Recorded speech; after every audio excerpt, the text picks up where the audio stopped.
அனைவருக்கும் அன்பான வணக்கம். ஒரு நிமிடம் உங்களுடைய குலதெய்வம் மற்றும் சிவனை வணங்கி ஒரு நிமிடம் பிரார்த்தனை செய்து இந்த வகுப்பை இனிதே தொடங்குவோம்.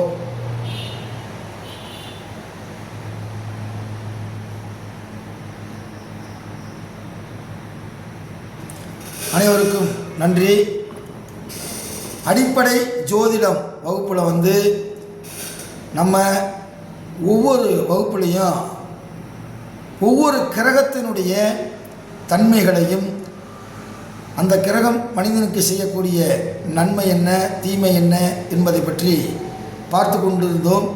இந்த வகுப்பில் நம்ம பார்க்கக்கூடிய ஒரு தலைப்பு ராகு கேது என்ற இரண்டு சாயா கிரகம் என்று சொல்லக்கூடிய நிழல் கிரகம் என்று சொல்லக்கூடிய அந்த மாபெரும் சக்திகளை பற்றி இந்த வகுப்பிலே நாம் பார்க்க இருக்கின்றோம். எந்த கிரகத்திற்கும் இல்லாத சக்தி இந்த ராகுவுக்கும் கேதுவுக்கும் எப்படி வந்தது? ஒருத்தன் பலவான் இருக்கான், அந்த பலவானை இன்னொருத்தன் அடிச்சிடுறான். அடிச்சிட்டா இவன் என்ன ஆயிடுறான்? இவன் பலவான் ஆயிடுறான். இந்த விவேக் நடித்த ஒரு படத்தில் ஆந்திராவுக்கு போவார். விவேக்கு தனுஷ் நினைக்கிறேன். அவங்க நடித்த படத்தில் ஆந்திராவுக்கு போவார். ரவுடியை ஆக்ட் பண்ணுவார். அப்போ ஒருத்தர் ஓங்கு தாங்க ஒரு ரவுடி இருப்பான். அப்போ விவேக் என்ன பண்ணுவார்? ரவுடி மாதிரி ஆக்ஷன் பண்ணுவார், ஆனால் பயந்தாங்குழியாக இருப்பார். அப்போ அவர் அடிக்கும்போது அவர் கம்பி அந்த கரண்டு கம்பியில் பட்டு செத்து போயிடுவார். செத்து போனோன்னு தாதாவை அடித்த தாதாவே அப்படின்னு சொல்லி அந்த விவேக்கை தாதாவாக்கிடுவாங்க. அதே கதை தான் ராகு கேது. சூரியன் என்ற ஒரு மிகப்பெரிய சக்தி வாய்ந்த ஒரு கிரகத்தை, ஒளி பொருந்திய ஒரு கிரகத்தை அடித்து அந்த ஒளியை 3.5 மணி நேரம் 3.30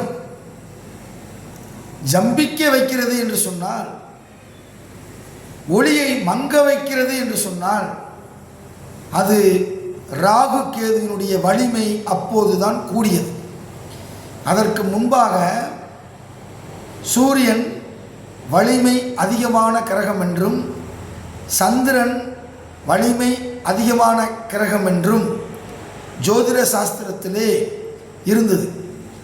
ஆரம்ப காலங்களில் இந்த 7 கிரகங்களை வைத்துத்தான் ஜோதிட சாஸ்திரங்கள் உருவாக்கப்பட்டது. இந்த ராகு கேது என்ற உருவமற்ற ஒரு சக்தி வான்வெளியில் பால் வீதியில் ஆற்றல் மிகுந்த ஒளி பொருந்திய சூரியனையே மறைக்கிறது.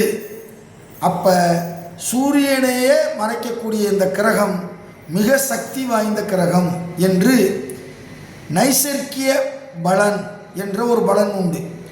நைசர்கிய பலன், ஒரு கிரகத்தை விட இன்னொரு கிரகம் வலிமை படைத்ததாக இருக்கும். அப்படி இருக்கும்போது 1000 சூரியனை முழுங்கக்கூடிய சக்தி ராகுவுக்கு உண்டு. எழுதிக்கங்க, 1000 சூரியனை முழுங்கக்கூடிய சக்தி ராகுவுக்கு உண்டு. 10,000 ராகுவை முழுங்கக்கூடிய சக்தி கேதுவுக்கு உண்டு. 1000 சூரியனை முழுங்கக்கூடிய சக்தி ராகுவுக்கு உண்டு. 10,000 ராகுவை முழுங்கக்கூடிய சக்தி கேதுவுக்கு உண்டு.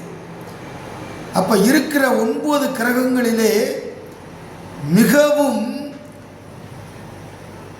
விஷத்தன்மை வாய்ந்தது, கொடூரமானது இந்த கேது.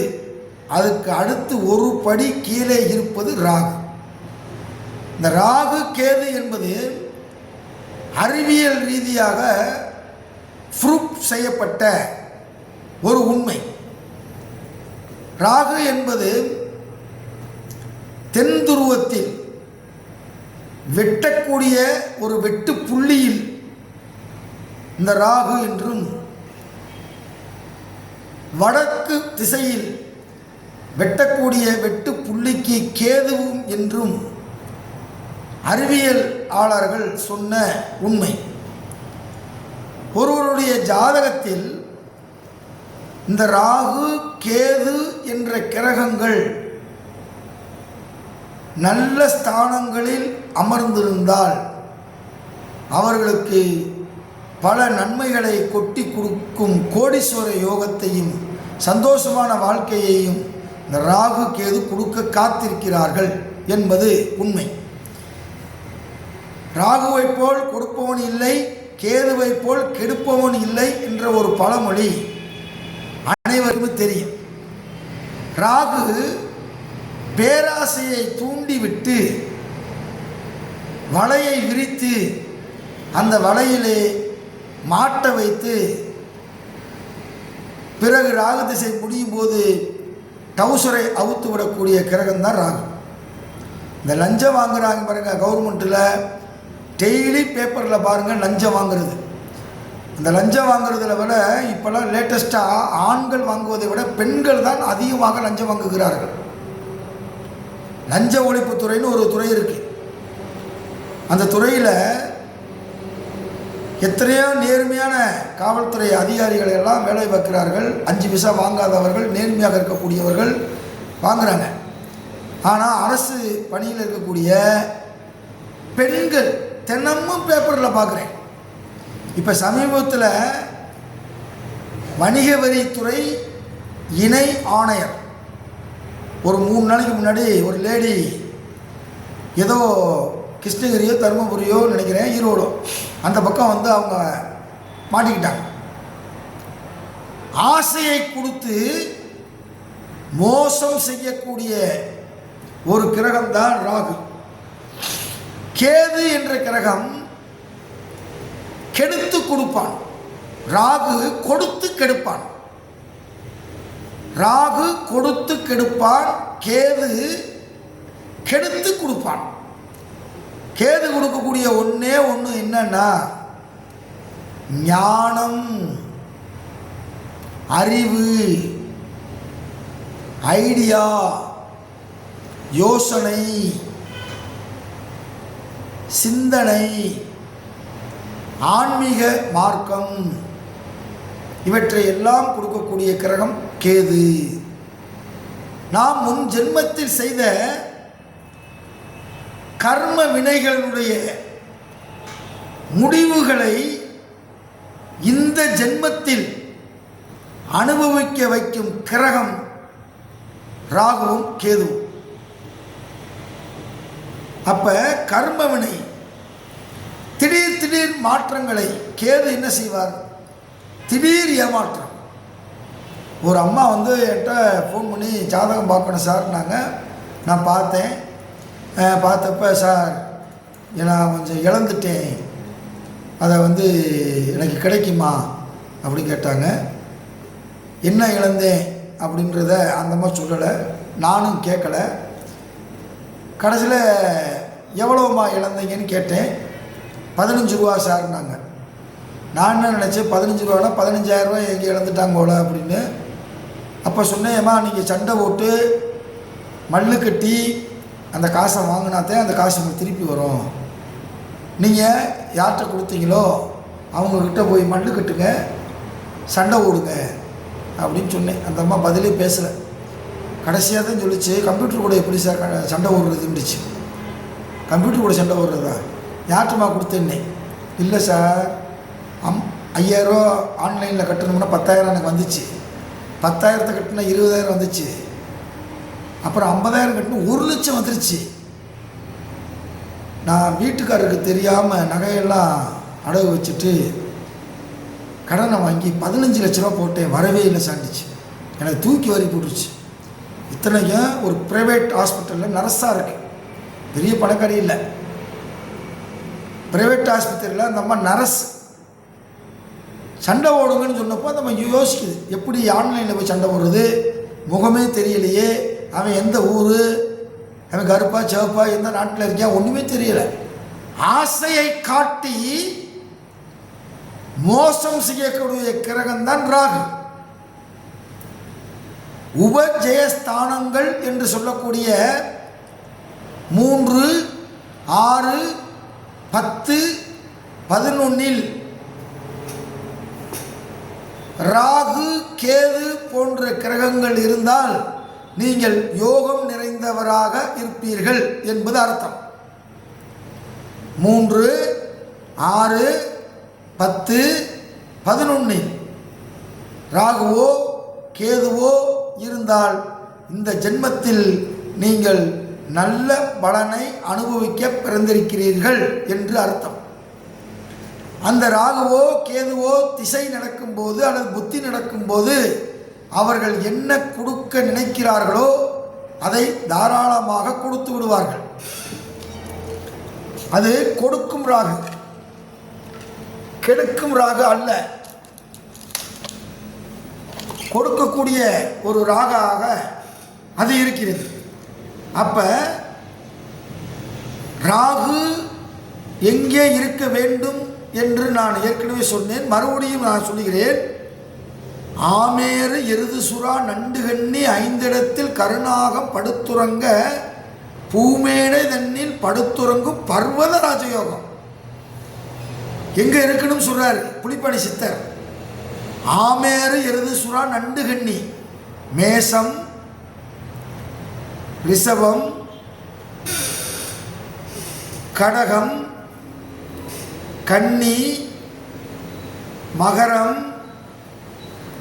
எத்தனை வந்துருச்சு? மேசம், ரிஷபம், கடகம், கன்னி, மகரம். இந்த 5 இடத்தில் கருநாகம் படுத்துறங்கன்றார். கருநாகம் என்றால் ராகு, செந்நாகம் என்றால் கேது. அப்ப இந்த இடத்துல இருக்கணும். அது உங்களுடைய லக்கணத்திலிருந்து 3, 6, 10, 11ஆம் இடமாக வந்தால் அது பிரம்மாண்ட ராகு. செல்வி ஜெயலலிதா அவர்களை உயரத்துக்கு கொண்டு போனது பிரம்மாண்டம். அரசியலில் பிரம்மாண்டம், சினிமா துறையில் பிரம்மாண்டம் கொண்டு போனது ராகுதான். சூப்பர் ஸ்டாரை, சாதாரண ஒரு கண்டக்டராக இருந்த சூப்பர் ஸ்டாரை இன்னைக்கு உலக அளவில் கொண்டு போனது ராகுதான். அவரெல்லாம் ஒரு திரைப்படத்துறைக்கு வரும்போது திரைப்படத்துறை செக்கச்சவேர்னு இருந்த ஆழத்தை எடுப்பாங்க. கருப்பாக ஒருத்தர் வந்து இன்னைக்கு தமிழ் உலகத்தையும் உலகத்தில் இருக்கக்கூடிய தமிழர்களையும் ஈர்க்கக்கூடிய ஒரு ஆற்றல் சூப்பர் ஸ்டாருக்கு வந்துச்சு அப்படின்னா அந்த திசை எந்த துறையில் அவர்கள் ஈடுபடுகிறார்களோ அந்த துறையில் ஒரு பிரம்மாண்டமான வளர்ச்சியை கொடுக்கும். பிரம்மாண்ட கிரகங்கள் இது சரியா அமையலைன்னா என்ன நடக்கும் அப்படின்னா திடீர் மாற்றங்கள், திடீர் ஏமாற்றங்கள், திடீர் வெளிநாட்டு பயணம், இடமாற்றம்.